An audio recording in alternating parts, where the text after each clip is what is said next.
Conforme o primeiro quinto do século XXI acabou, a ideia de um mundo sem fronteiras, pacífico e estável virou pó.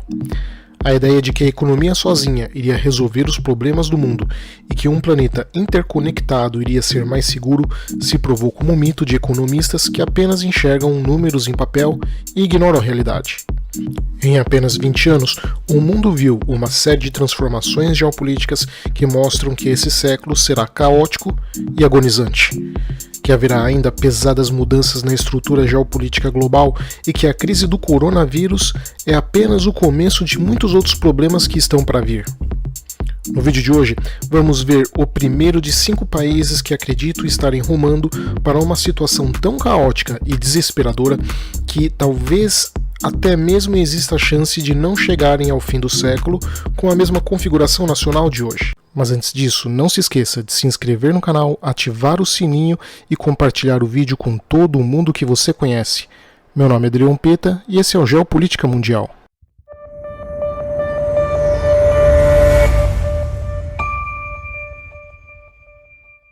Para escolher quais os 5 países que acredito servirem de exemplo como futuras grandes crises que podemos esperar, utilizarei as seguintes características. 1. Aspectos geopolíticos, que podem ser melhor entendidos no vídeo daqui do canal chamado de O que é Geopolítica, e que deixarei o link na descrição do vídeo. 2. Estabilidade e coesão governamental. 3. Características de sua demografia, não focando apenas se há mais jovens ou se o país tem uma população maior, mas em outros aspectos que eu considero igualmente importantes na qualidade demográfica. 4. Polarizações internas. E 5. Infraestrutura. Estes 5 fatores eu considero como fundamentais na previsão para um país, pois não são aspectos que podem ser mexidos ou ajustados do dia para a noite, mas são resultado de várias e várias décadas de planejamento e construção.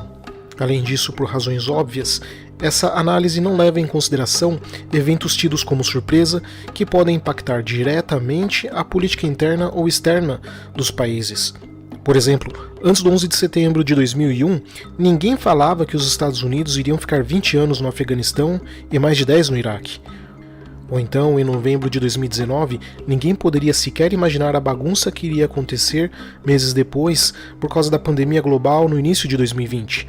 Então isso não é uma previsão ou uma profecia, mas sim uma análise de cenário sobre probabilidades. É importante também deixar claro que não torço para nenhum país falhar e que espero, quando chegar em 2050, olhar para trás e ver que eu estava errado. Afinal, o fracasso de nações causará a dor para milhões de pessoas. Porém, dado os 5 aspectos que mencionei, infelizmente tudo leva a crer de que os países que irei mencionar nessa série irão ter problemas muito sérios, tão sérios que a sua própria existência correrá risco. E o primeiro país é a Índia. Apesar de economistas apostarem que a Índia seria uma espécie de China do amanhã, a situação indiana, quando observada com cuidado, é extremamente grave. Para se apostar que a Índia será uma próxima superpotência ou mesmo uma nova China, o observador precisa simplesmente ignorar a realidade de forma praticamente infantil. Dados de crescimento econômicos não são indicadores confiáveis para predizer o futuro de um país. Até porque a história mostra que, mesmo quando são números confiáveis, eles não são seguros se forem separados de todo um contexto. E no caso indiano, os dados não só não são confiáveis, mas em muitos casos sequer existem. Um exemplo foi o fato de que até a metade de 2020, a Índia era elogiada no mundo todo por sua alta eficiência no controle do Covid. Afinal, seus números eram irrisórios, mesmo para uma população de 1 bilhão e 300 milhões de habitantes. Mas bastou haver mais fiscalização internacional para ver que o segredo do sucesso indiano era simplesmente não contar. Afinal, o que os olhos não veem, o coração não sente. E assim que organizações sérias de outros países começaram a contabilizar, o número de infectados disparou. Não porque não estavam lá antes, mas porque o governo indiano simplesmente os ignorava. Apesar de eu não confiar em governos, eu não quero dizer que o governo indiano fez isso de propósito. Mas no caso indiano é simplesmente porque não há controle ou organização em algumas regiões do país, nem mesmo meios de fazer algum tipo de coleta de dados. Para quem conhece a Índia, sabe. A Índia é literalmente um caos. Comparar a Índia com a China é algo extremamente infeliz. Não sei se por falta de noção ou bom senso, mas mesmo na China maoísta antes da reabertura em 1979, a China já tinha alguma organização social, urbana e agrária moderadamente avançada, só que era pobre. O que não é o caso indiano. Não há simplesmente organização nenhuma em algumas regiões, e em termos de estrutura administrativa do Estado ou social, o país é caótico. Além disso, a Índia tecnicamente nunca foi um país até 1947. O que havia era apenas um núcleo cultural. A região sempre foi desarticulada, oscilando entre guerras, entre os diferentes reinos, sultanatos, cidades-estados e etc. Ela só foi relativamente unificada devido ao imperialismo britânico.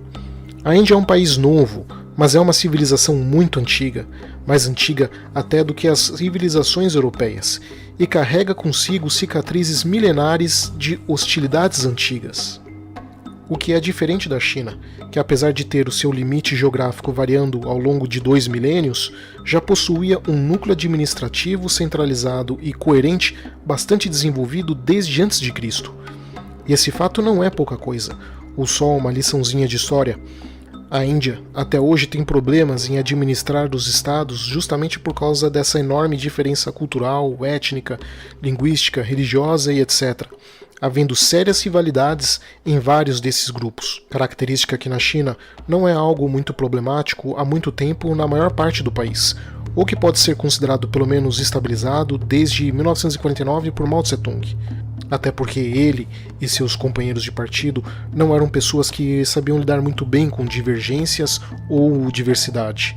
Mas voltando à Índia, apesar de um certo nacionalismo evidente entre os indianos, os problemas internos indianos não são meras divergências ou rivalidades competitivas, são inimizades históricas que, em alguns casos, têm vários séculos de existência. A relativa coesão indiana só existe porque os ingleses, enquanto conquistadores, foram eficientes em administrar as rivalidades históricas, mas elas ainda persistem e o governo indiano nunca suprimiu elas. Um dos motivos da Índia nunca ter se projetado muito para fora de seu território é porque o Estado indiano simplesmente precisa gastar muita energia e recursos para poder manter essa união. O outro é porque, tanto inimigos como amigos, ninguém gostaria de ver também uma Índia excessivamente forte. Pelo lado dos rivais dos indianos, como o Paquistão e China, esses países formam uma espécie de contenção ao norte e ao oeste. Qualquer ação indiana de aumentar a influência em direção ao norte iria gerar profundos problemas com os vizinhos e internamente. Quando falo em aumentar a influência, não digo conquistas ou anexação, pois desde o fim da Segunda Guerra Mundial, o Estado Nacional é praticamente uma instituição sagrada e guerras de conquistas não são toleradas e ficará assim por muito tempo. O que digo é no sentido de manipulação ou influência, como o projeto da Rota da Seda da China ou dos Estados Unidos com a OTAN.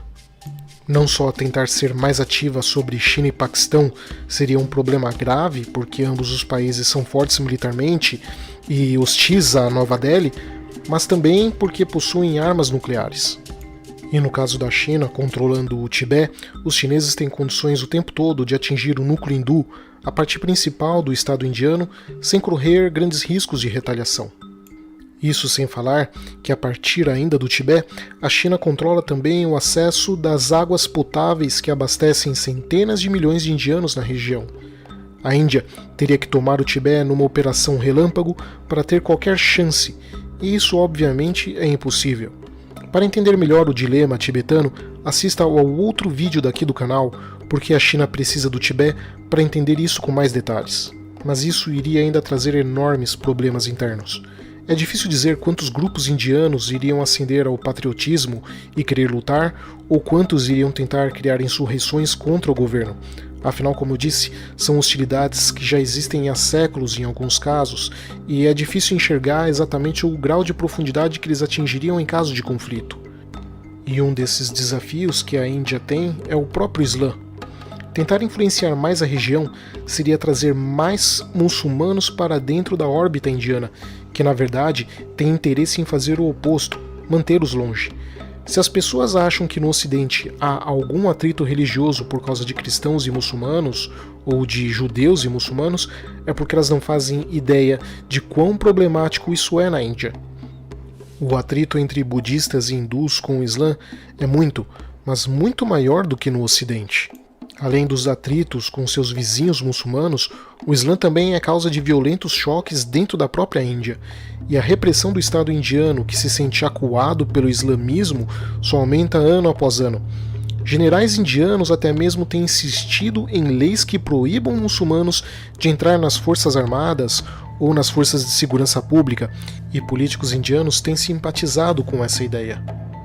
Em alguns estados, escolas islâmicas já foram fechadas, e em outros, até práticas de rituais islâmicos têm sido proibidos.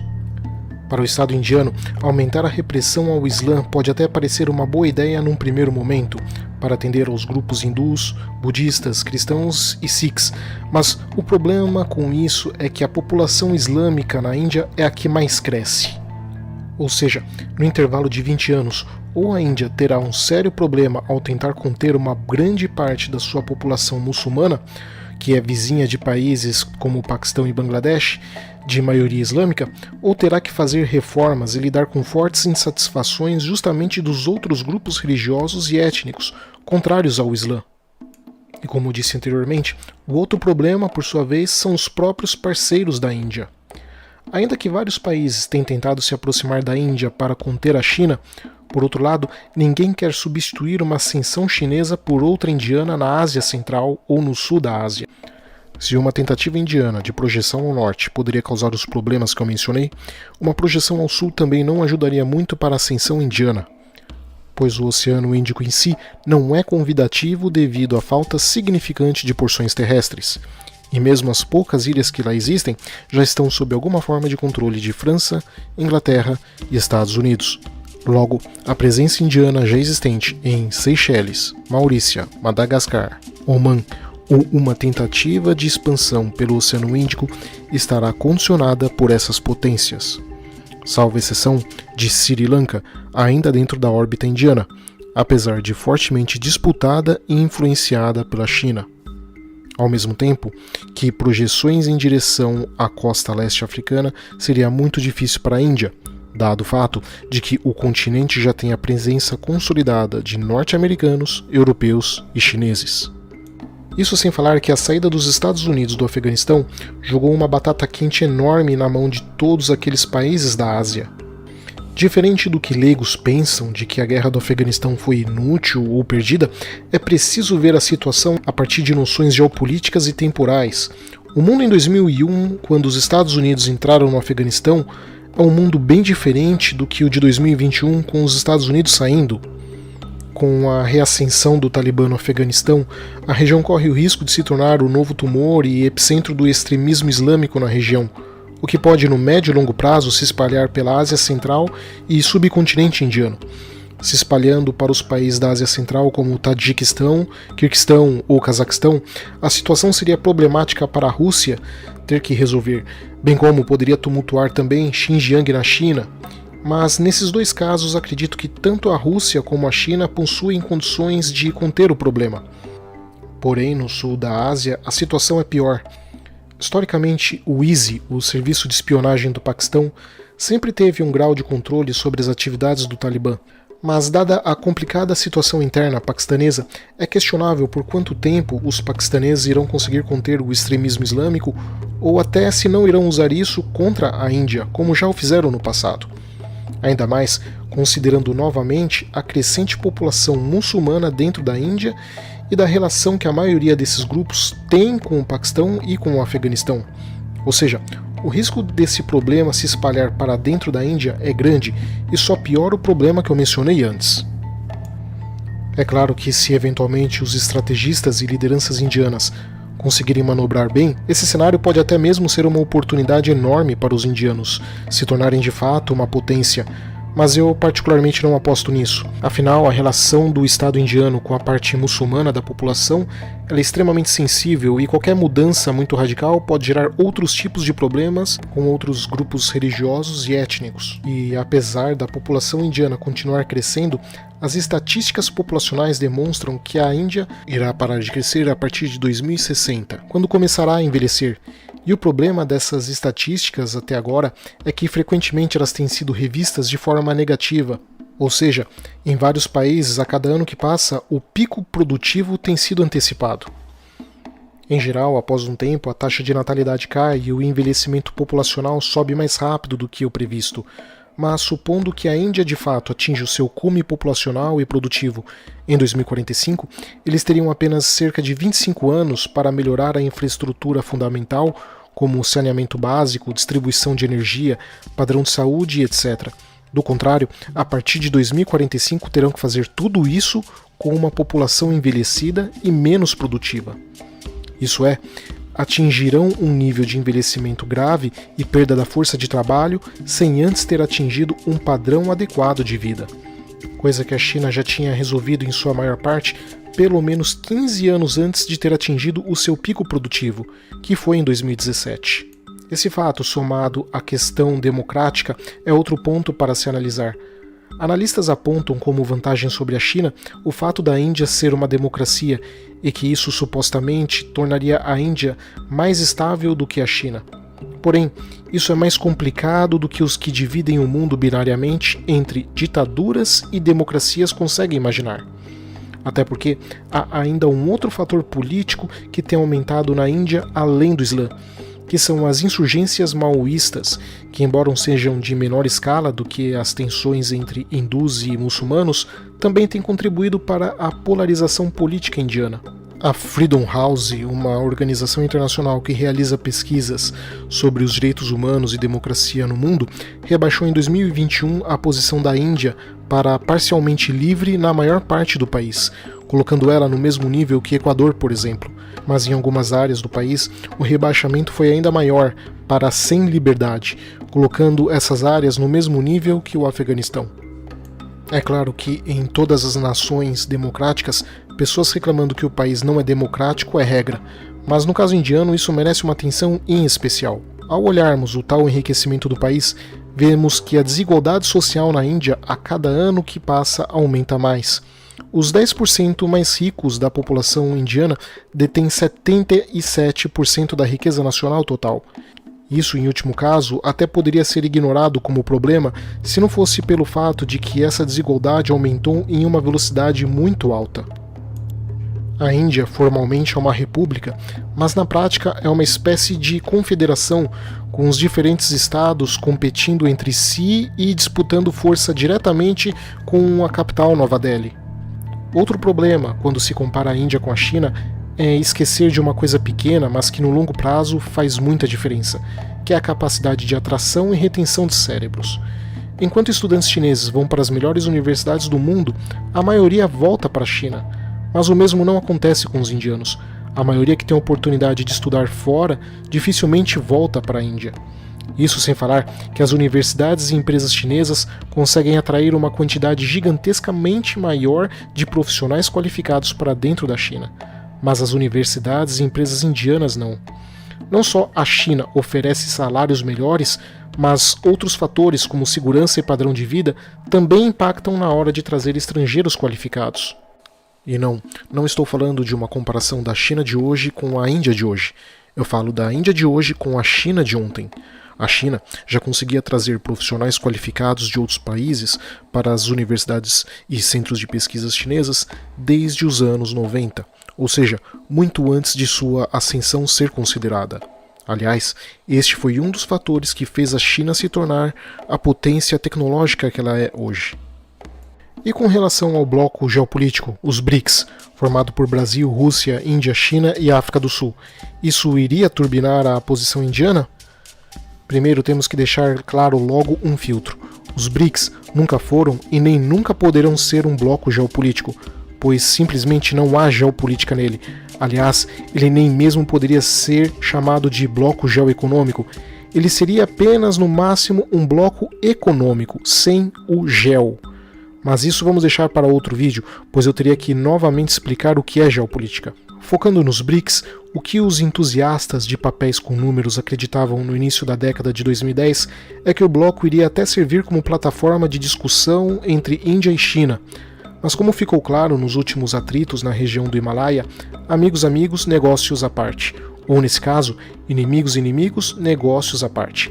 Apesar das relações comerciais entre Índia e China se manterem, as hostilidades política e militar entre ambos é forte por vários aspectos.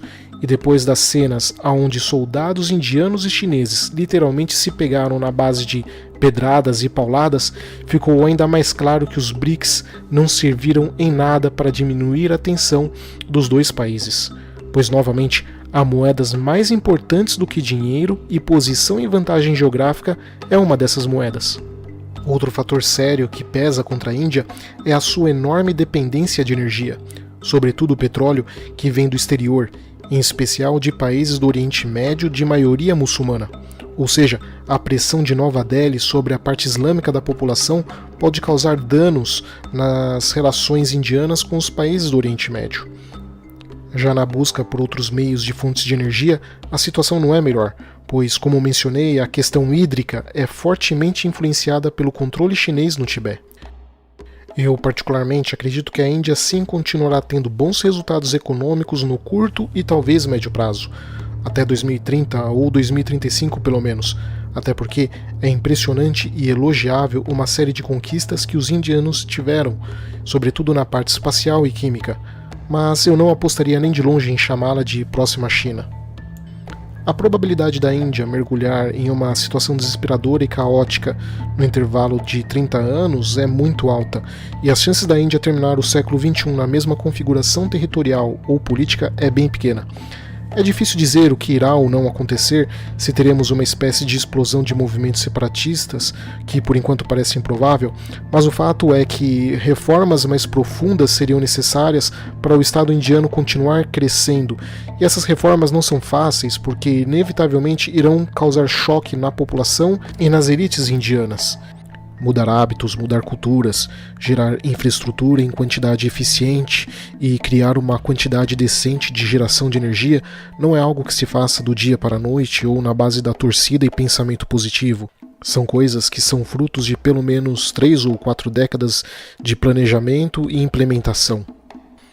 De modo geral, ao olhar os dados que mencionei, bem como a sua realidade e contexto, o que se pode observar na verdade é uma panela de pressão geopolítica prestes a explodir nas próximas décadas.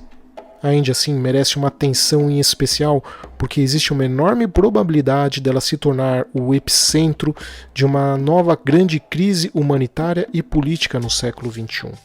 Obrigado a todos, não se esqueça de se inscrever no canal e compartilhar o vídeo com seus amigos. Abraços e até a próxima!